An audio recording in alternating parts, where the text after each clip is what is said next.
الحمد لله نحمده ونستعينه ونستغفره ونؤمن به ونتوكل عليه ونعوذ بالله من شرور أنفسنا ومن سيئات أعمالنا من يهده الله فلا مضل له ومن يضلله فلا هادي له وأشهد أن لا إله إلا الله وحده لا شريك له وأشهد أن سيدنا وسندنا ونبينا ومولانا محمدا عبده ورسوله صلى الله تعالى عليه وعلى آله وأصحابه وبارك وسلم تسليما كثيرا أما بعد فأعوذ بالله من الشيطان الرجيم بسم الله الرحمن الرحيم كل نفس ذائقة الموت ثم إلينا ترجعون وقال تعالى إذا جاء أجلهم فلا يستأخرون ساعة ولا يستقدمون صدق الله العظيم. حاضرین محترم، دو آیت قرآن مجید کی تلاوت کی ہیں. دعا فرمائیے اللہ تعالیٰ بات کو صحیح طریقے پر کہنے کی، سننے کی، سمجھنے کی اور اس پر عمل کرنے کی ہمیں توفیق عطا فرمائے.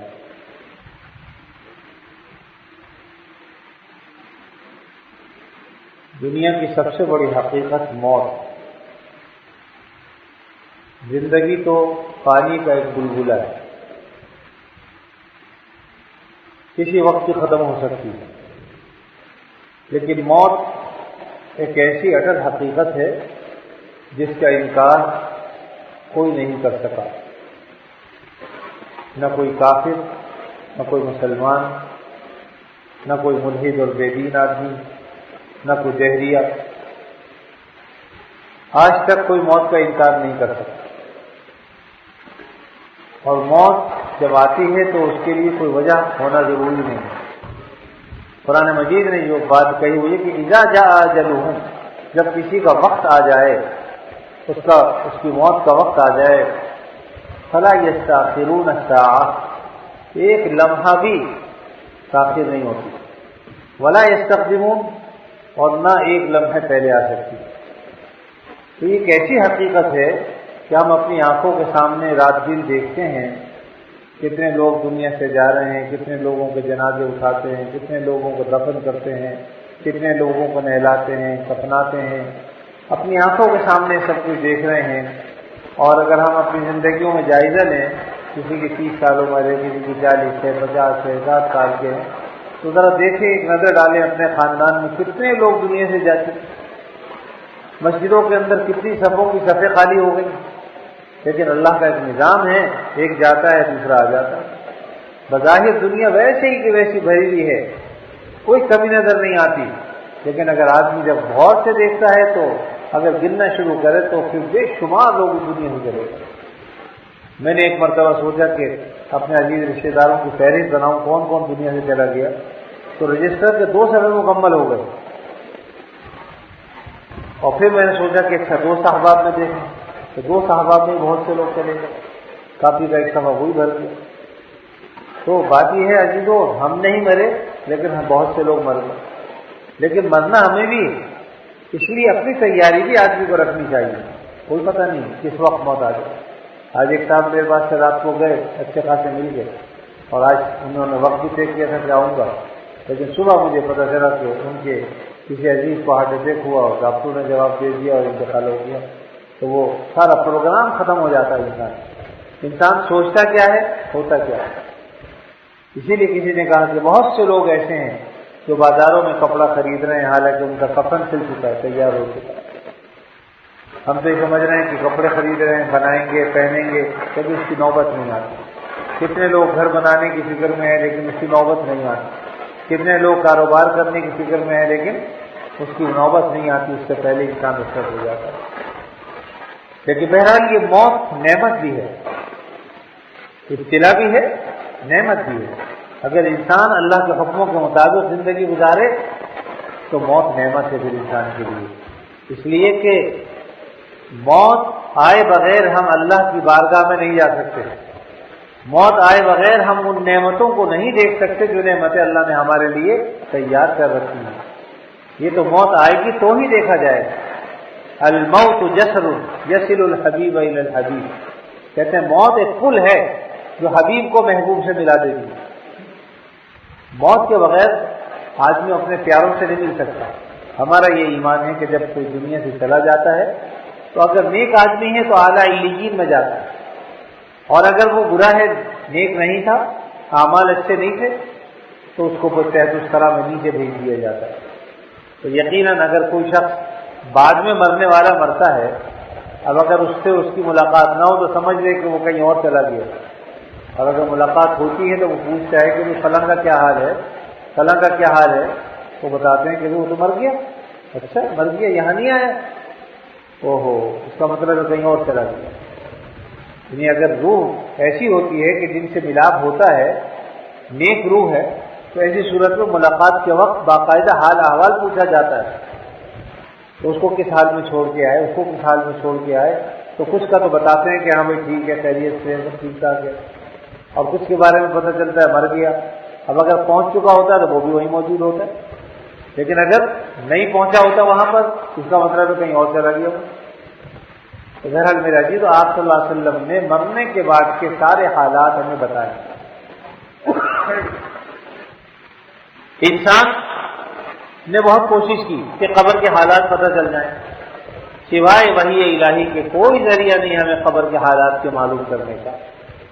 بہت سے لوگوں نے بہت سے طریقے اختیار کیے، لیکن کیا کوئی بتا سکتا ہے کہ مرنے کے بعد قبر میں کسی کا کیا ہو رہا ہے؟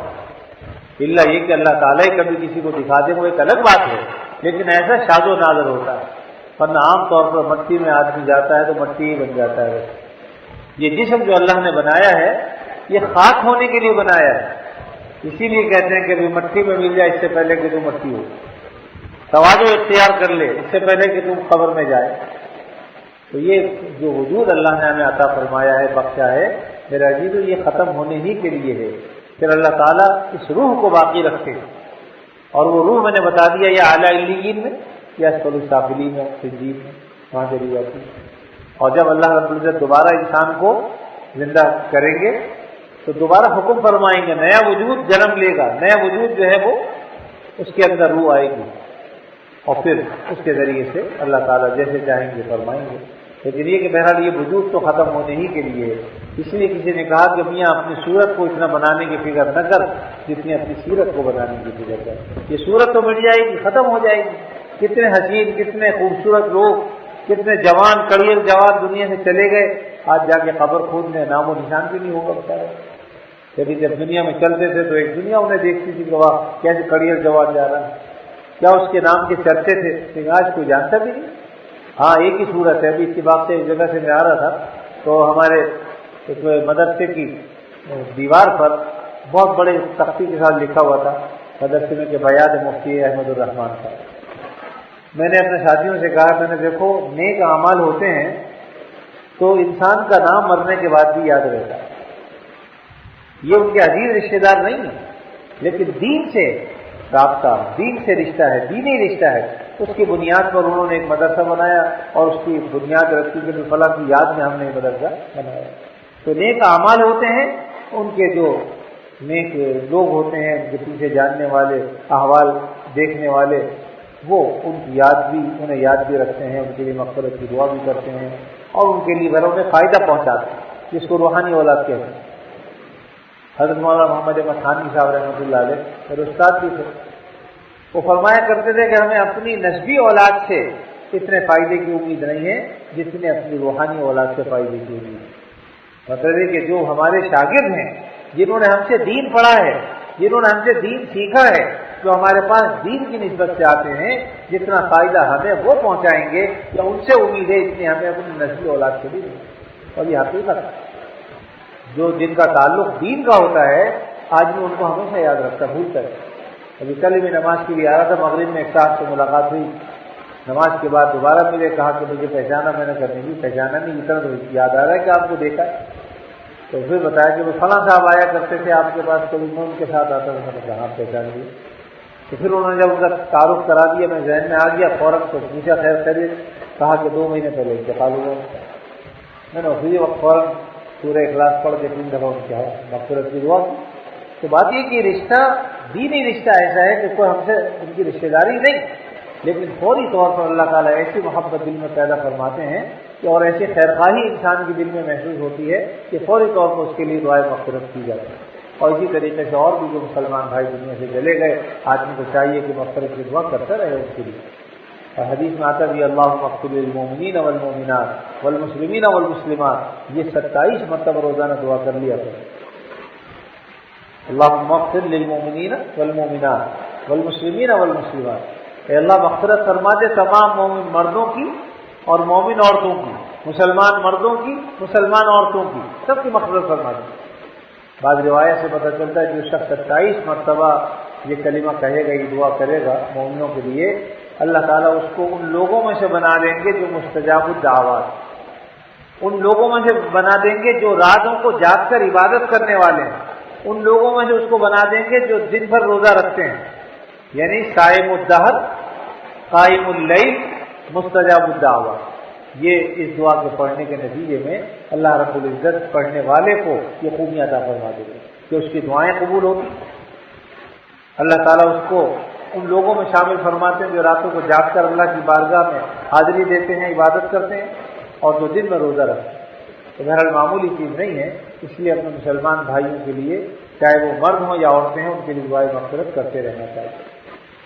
اور اب جو معاملات، جو حالات چل رہے ہیں آپ سب کے سامنے ہیں، موت اتنی سستی ہو گئی ہے کہ یہی نہیں پتہ ہوتا کہ ہمیں مارا کیوں ہے، نہ مارنے والے کو پتا کہ میں نے کیوں مارا، نہ مرنے والے کو پتا۔ ابھی جو 2-3 موتیں ابھی کل پرسوں 5-6 آدمی مرے ہیں بیچارے، ان میں سے مجھے پتا چلا کر کے 2 صاحبان ایسے تھے بلوچستان سے آئے تھے یہاں پر گھومنے کے لیے، لیکن نہیں پتا تھا کہ موت لے کر آ رہی ہے یہاں، تو ان کا کیا قصور تھا، کیا ضرورت تھا، بیچارے وہاں سے ویسے ہی آئے اور چلے گئے۔ تو اس لیے موت تو سر پہ کھڑی ہوئی، انسان کو پتہ نہیں ہوتا کہ کس وقت موت جو ہے وہ دروازہ کھٹکھٹا دی، اور موت کا فرشتہ اجازت لے کر نہیں آتا۔ غالباً ایک روایت میں آتا ہے حضرت موسیٰ علیہ السلام کے پاس موت کا فرشتہ آیا، تو انہوں نے جب کہا کہ میں موت کا فرشتہ ہوں، جان قبض کرنے کے لیے آیا ہوں، تو انہوں نے فرمایا کہ میں تو ابھی ایسا لگتا ہے کہ اس دروازے سے داخل ہوا، ادھر سے نکلا کہ تم آگے، بھائی 100 سال بھی گزار لے تو کیا ہوتا ہے، پتہ تو نہیں چلتے نا۔ ہم میں سے جس کی 70 سال 60 سال کی عمر ہے، ذرا غور کریں، ایسا لگتا ہے کل کی باتیں شاید، اور 60 سال گزر گئے، موت کا فرشتہ اگر آ جائے بولے بھائی جلدی آ گیا، تو ابھی تو میں نے فلاں کی شادی بھی کرنی ہے اور فلاں سے میں نے یہ معاملہ کیا ہوا ہے، فلاں مکان بنانا ہے، فرشتہ نہیں سنتا کسی کو۔ چلو ان کے پاس آیا تو انہوں نے کہا کہ بھائی ابھی تو میں ایک دروازے ایسا لگتا ہے کہ ایک دروازے سے داخل ہوا اور دوسرے دروازے سے نکلا نہیں تھا کہ تم آ گئے۔ لیکن بہرحال کیونکہ پھر نبی تھے، پیغمبر تھے، اللہ کی بارگاہ میں پوچھا کہ وہ تو ابھی تیار نہیں آنے کے لیے، کہا کہ اچھا ان سے کہو کہ ایک بچڑا یا دمبا اس پر ہاتھ رکھ دیں، اس کے نیچے جتنے بال ہوں گے اتنے عمر بڑھا دیں اتنے سال میں، اس کے بعد پھر کہا کہ اس کے بعد کیا ہوگا، اب اس پر موت تو لازمی چیز ہے، 200 400 1000 سال بھی اگر بڑھ گئے پھر موت ہے۔ کہا کہ تم فوراً ابھی نکال لو، جب مرنا ہی ہے تو میں ہنسی خوشی راضی خوشی ابھی اللہ کی بارگاہ میں جانا چاہتا ہوں۔ تو بات یہ ہے کہ موت کی تیاری ہونی چاہیے۔ اذا جاء اجلهم فلا يستأخرون ساعة ولا يستقدمون، جب کسی کا وقت اجل آ جاتا ہے تو نہ ایک لمحے تاخیر ہوتی ہے اور نہ ہی تقدیم، یعنی پہلے بھی نہیں آتی۔ اس لیے جو بعض لوگ کہتے ہیں صاحب فلاں کی بے وقت موت کو بڑا افسوس ہوا، بے وقت کیا ہوتا ہے؟ جس کی موت جب آئی اس کا وہی وقت تھا، اس لیے ایسے جملے نہیں کہنا چاہیے۔ یہ ٹھیک ہے کہ مرنے پر افسوس کیا جاتا ہے اور جو ہے وہ اس کی تعزیت کی جاتی ہے، اس کے لیے مغفرت کی دعا کی جاتی ہے، لیکن ایسے جملے کہنا کہ یہ اس کی بے وقت موت آئی، تو بے وقت موت نہیں آتی، وقت پر ہی موت آتی ہے۔ بے وقت موت کا کہنے کا مطلب یہ کہ اللہ تعالیٰ کی جو تقدیر ہے اس پر اعتراض ہے، اس لیے ہمیں ایسے جملوں سے بہرحال پرہیز کرنا چاہیے۔ البتہ یہ ٹھیک ہے جوان آدمی ہے مر گیا تو اس کا افسوس زیادہ ہوتا ہے، ایک بوڑھا آدمی ہے 70-80 سال کی عمر میں مرا تو افسوس تو اس کا بھی ہوتا ہے، لیکن سوچا چلو بھائی اپنی زندگی گزار کے گئے، اور اللہ تعالیٰ نے اگر بیمار تھا تو سوچتے ہیں چلو اس کی بیماری کا جو وقت تھا اللہ نے دور کر دیا، اور جو پریشانی تھی اس سے نجات عطا فرما دی۔ بعض اوقات تو گھر والے بھی شکر کرتے کہ چلو بھائی اچھا اللہ نے اس کی مٹی جو ہے وہ ٹھنڈوا دی۔ بعض لوگ تو دعا کے لیے کہتے ہیں کہ دعا کرو گے اللہ تعالیٰ آسانی پیدا کر دے، بہت بیچارے سب مصیبت اور پریشانی کی حالت ہے۔ تو بہرحال میرے عزیز میری صرف توجہ دلانا مقصد ہے کہ ہم اپنی موت کو نہ بھولیں۔ حدیث میں آپ نے فرمایا صلی اللہ علیہ وسلم اذکروا حازم اللذات الموت، لذتوں کو ختم کر دینے والی چیز موت کو یاد کرو۔ اور ایک جگہ فرمایا کہ یہ جو موت ہے نا یہ خود واعظ ہے، موت خود واعظ ہے، اس کے لیے واعظ کی ضرورت نہیں ہے۔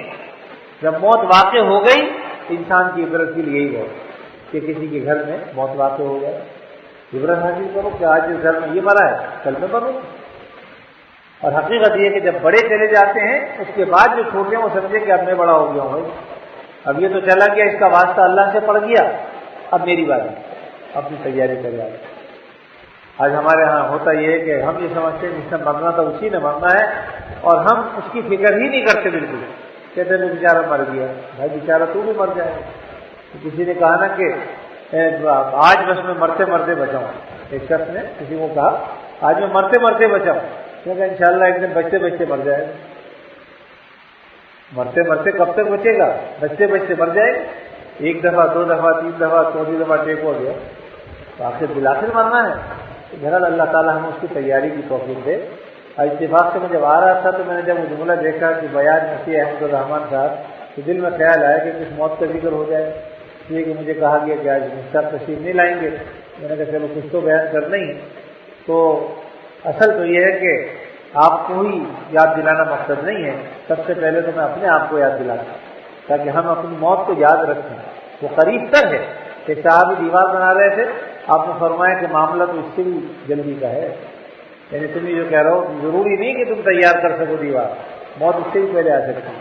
ابھی آدمی ردے رکھ رہا ہے لیکن وہ ردے ابھی پورے نہیں ہوئے کہ آدمی مر جاتا ہے۔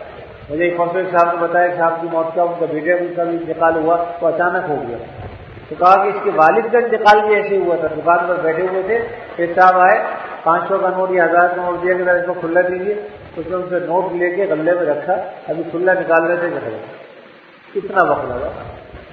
تو سوچ سکتا ہے کہ میں مرنے والا ہوں، لیکن لمحہ بھی نہیں رکھتا، اس لیے آدمی بے فکری کی زندگی نہ گزارے۔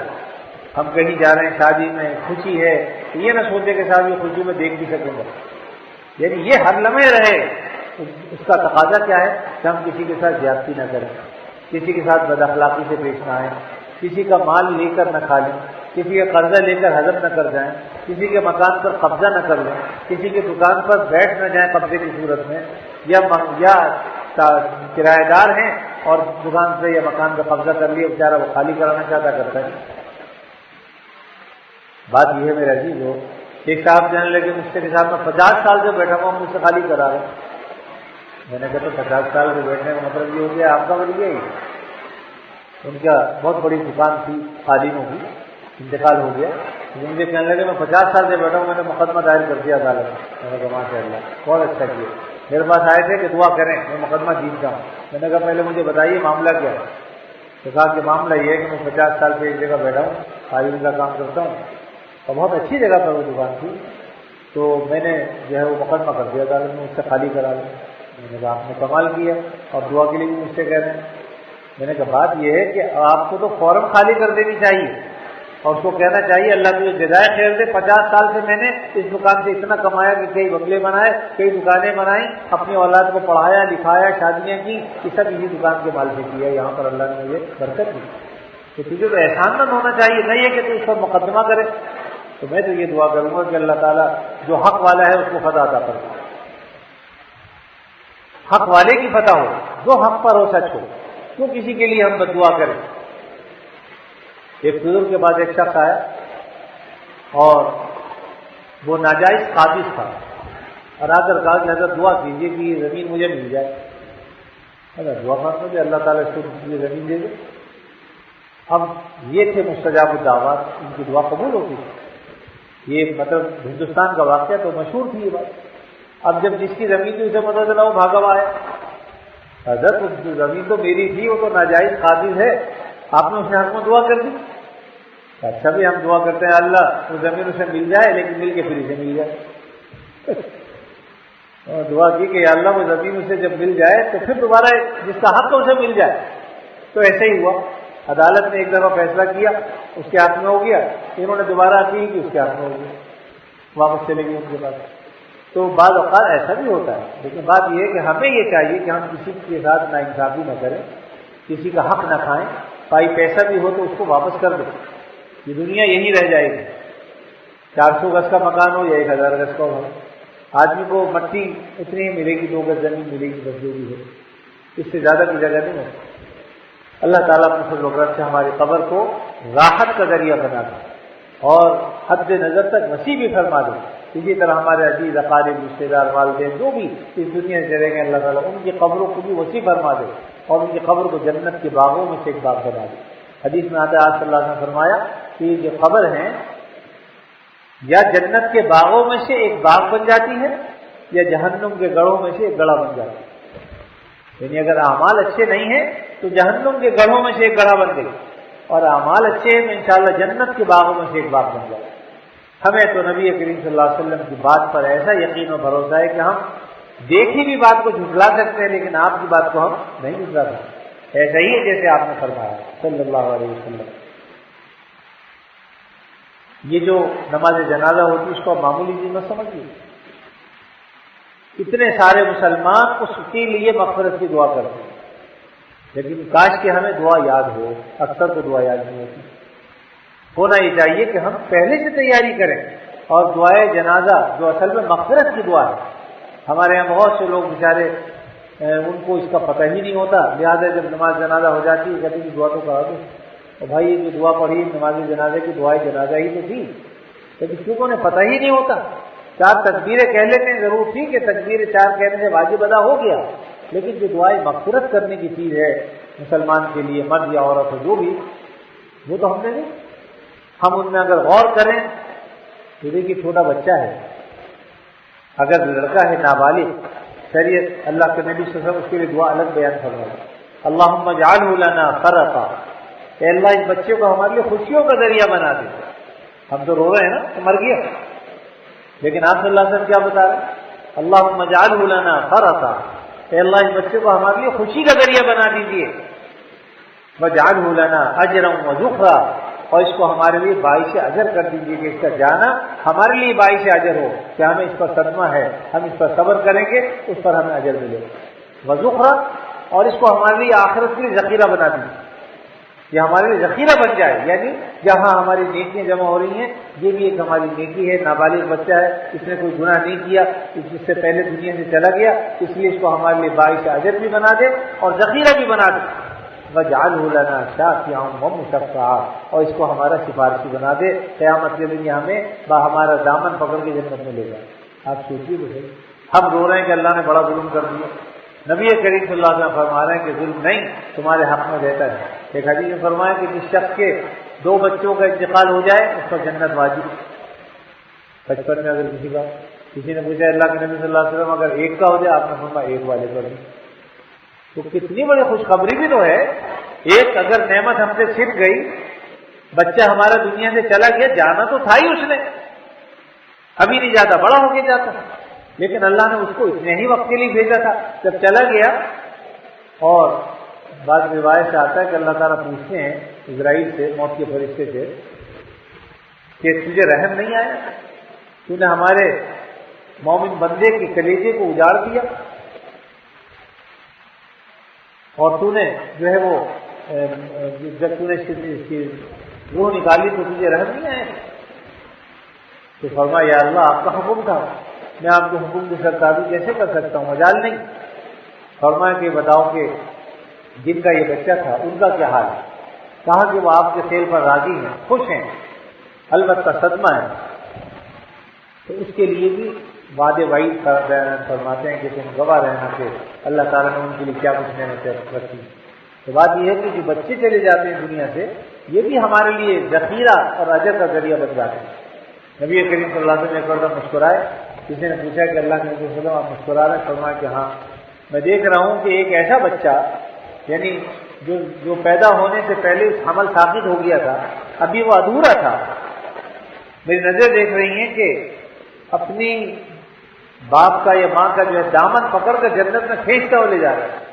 ایک چھوٹا سا بچہ آپ ایسے سمجھ لیں کہ چھوٹا 4-5 سال کا چھوٹا بچہ ان کی مہار پکڑ کے لے جا رہا ہو تو کیسا لگتا ہے کہ اتنا بڑا گوشت کا پہاڑ ہے پیچھے چلا آ رہا ہے، چھوٹا سا بچہ اس کو مہار پکڑ کے لیے چلا جا رہا ہے۔ اسی طریقے سے ایک عورت جس کا بچہ ساقط ہو گیا، ابھی وہ پیدا نہیں ہوا تھا اور ادھورا بچہ تھا، لیکن اللہ تعالیٰ اس پر بھی آپ سے فرما رہے ہیں کہ مجھے اس پر ہنسی آ رہی ہے کہ چھوٹا سا بچہ، ادھورا بچہ، وہ اپنی ماں کے دامن پکڑ کے کھینچا اور جنت میں لے جائے، بلکہ غالباً یہ فرمایا کہ اس کی جو نال ہے وہ یعنی جڑا ہوا ہے، اس کو کھینچتا وہ پکڑ کے لیا۔ تو اندازہ لگائیے، یعنی یہ ہمارے لیے کس لیے بتائی ہیں ان سب چیزیں؟ تاکہ ہمیں صبر آ جائے۔ اہل ایمان کے لیے صبر کی چیزیں ہیں جو ان کے لیے تسلی کا سامان ہے، کافروں کے لیے کوئی تسلی نہیں، اس لیے کہ ان کی ان باتوں کو یقین ہی نہیں، ان کے لیے کوئی خوشخبری ہی نہیں۔ یہ اللہ تعالیٰ کا بہت بڑا انعام ہے، احسان ہے کہ اس نے ہمیں مسلمان بنایا اور نبی کریم صلی اللہ علیہ وسلم جیسے مشفق نبی ہمیں عطا فرمائے، اور آپ نے ہمیں کیسے کیسی خوشخبریاں دی۔ تو بہرحال اسی طریقے سے اگر کوئی بچی کا انتقال ہو جاتا ہے اس کے لیے ہمیں دعا سکھائی اللہم اجعلھا لنا فرطا، وہاں تک اللہم اجعلہ لنا، یہاں اللہم اجعلھا لنا، جیسے ہی اور شی کا فرق ہوتا ہے اسی طریقے سے عربی کے اندر بھی ہو اور ہا کا فرق ہوتا ہے، اس کے لیے بھی یہی ہوا۔ اسی لیے بتا دیتے ہیں کہ وہ نابالغ بچی کا جنازہ ہے اور بالغ کا جنازہ ہو تو اس کے لیے دونوں جو دعا ہمارے یہاں عام طور پر پڑھی جاتی ہے تو وہی دعا کافی ہے، چاہے بالغ عورت ہو یا مرد۔ اللہم اغفر لحینا، اللہ ہمارے زندوں کی مغفرت فرما دے، ومیتینا، ہمارے مردوں کی مغفرت فرما دے، وشاہدینا، جو ساتھ موجود ہیں ان کی مغفرت فرما دے، وغائبینا، جو موجود نہیں ہیں ان کی مغفرت فرما دے، وذکرینا، ہمارے جو مرد ہیں ان کی مغفرت فرما دے، وانسانا، ہماری عورتوں کی مغفرت فرما دے۔ یہ ساری دعا ہم نماز جنازہ میں کرتے ہیں، اور پھر کہتے ہیں اللہم من احییتہ منا فاحیہ علی الاسلام، اے اللہ ہم میں سے تو جس کو زندہ رکھ اسلام پر زندہ رکھ، ومن توفیتہ منا، اور ہم میں سے جس کو تو وفات دے انتقال ہو کا فتوفہ علی الایمان، خاتمہ ایمان پر فرما۔ یہ دعا وہ ہے جو عام پڑھی جاتی ہے، لیکن اس کے علاوہ بھی نبی کریم صلی اللہ علیہ وسلم نے دعائیں مانگی ہیں، پڑھی ہیں نماز جنازہ میں۔ چنانچہ الحمدللہ ہمارے یہاں بھی معمول یہی ہوتا ہے۔ اس دعا کے علاوہ بھی میں ایک اور دعا بھی ہے جو آپ سے ثابت ہے، اگر مرد کی ہے تو اللہم اغفر لہ وارحمہ، اور اگر عورت ہوتی تو اللہم اغفر لہا وارحمہا وعافہا واعف عنہا، اسی طریقے صیغے تبدیل ہو جاتے ہیں، تو اسی لیے مرد اور عورت کا پوچھ لیا جاتا ہے، ورنہ تو ایک دعا کافی، اور اگر جمع کے صیغے سے پڑھ لیں تو مرد اور عورت سب کے لیے کافی ہے۔ اللہم اغفر لہم وارحمہم وعافہم واعف عنہم واکرم نزلہم ووسع مدخلہم واغسلہم بالماء والثلج والبرد ونقہم من الذنوب والخطایا کما ینقی الثوب الابیض من الدنس اللہم ادخلہم دارا خیرا من دارہم وزوجا خیرا من زوجہم اللہم ادخلہ الجنہ والنجاۃ من النار۔ یہ دعا ہے اللہم اغفر لہم وارحمہم، اے اللہ اس کی مغفرت فرما دے، رحم فرما، وعافہم واعف عنہم، اے اللہ انہیں عافیت عطا فرما، واکرم نزلہم، ان کی بہترین مہمان نوازی فرما، کیونکہ اللہ کے پاس جا رہے ہیں، جب اللہ کے پاس جا رہے ہیں تو مہمان نوازی بھی اللہ تعالیٰ فرمائیں گے۔ واکرم نزلہم ووسع مدخلہم، اور اے اللہ اس کی قبر کو کشادہ فرما۔ مدخل کیا ہے؟ داخل ہونے کی جگہ، اب کہاں داخل ہوگا؟ قبر میں، اس لیے فرمایا ووسع مدخلہم، اس کے مدخل کو یعنی اس کی قبر کو وسیع فرما دے۔ واغسلہ بالماء والثلج والبرد، اور یا اللہ اس کو آپ دھو ڈالیے پانی کے ساتھ، والثلج برف کے ساتھ، والبرد برف اولوں کے ساتھ اور برف کے ساتھ، یعنی اولے یہ بھی اصل میں پانی ہی ہے، جم جاتا ہے تو وہ اولے کی شکل سے ہے، برف ہو جائے وہ بھی پانی ہی ہے، تو اصل یہ ہے کہ پانی، اولے، ان سب چیزوں سے اللہ اس کو دھو ڈالیے۔ وَنَقِّهِمْ مِنَ الذُّنُوبِ وَالْخَطَايَا، اور اللہ ان کو گناہوں سے بالکل پاک صاف کر دیجیے، کما يُنَقَّى الثَّوْبُ الْأَبْيَضُ مِنَ الدَّنَسِ، جیسا کہ سفید کپڑا صاف ہو جاتا ہے صابن سے، سرف سے، دوسری چیزوں صاف ہو جاتا ہے، آپ اس کو بھی صاف کر دیجیے۔ کما يُنَقَّى الثَّوْبُ الْأَبْيَضُ مِنَ الدَّنَسِ، جیسا کہ سفید کپڑے کو میل کے تیل سے دھو کر صاف کر لیا جاتا ہے۔ اللہم ادخلہ دارا خیرا من دارہ، یا اللہ اس کو اس کے گھر سے بہتر گھر عطا فرما، وزوجا خیرا من زوجہ، اور اس کے زوج یعنی جس سے اس کا نکاح تھا اس سے بہتر عطا فرما۔ اب اگر مرد ہے تو اس کے لیے یہ دعا ہے، عورت کے لیے نہیں پڑھنا چاہیے، وہاں پر اللہم زوجا خیرا من زوجہ کہنے کی ضرورت نہیں ہے، اس لیے کہ وہ اہل ایمان میں سے ہوگی تو وہی شوہر اس کو ملے گا، لیکن اگر عورت مرد ہے تو مرد کو چونکہ یہاں زندگی میں بھی 4 نکاح کرنے جائز، اور اس کے بعد پھر اللہ تعالیٰ 70 حور عین عطا فرمائیں گے، وہ الگ ہے. اس لیے اس کے لیے یہ دعا کی جا سکتی ہے کہ اللہم اے اللہ اس کو جو اس کے گھر والی سے بہتر گھر والی عطا فرما. اللہم ابدلہ دارا خیرا من داری، اے اللہ اس کو اس کے گھر سے بہتر بدل دے کر اس سے بہتر گھر عطا فرما. اور پھر آخر میں کہتے ہیں اللہم ادخلہ الجنہ، اے اللہ اس کو جنت میں داخل کر دے، والنجاۃ من النار، اور دوزخ سے نجات عطا فرما دے. اب آپ دیکھیے یہ ایسی دعائیں ہیں کہ اس کے بعد کسی دعا کی ضرورت ہے تو مجھے بتائیے.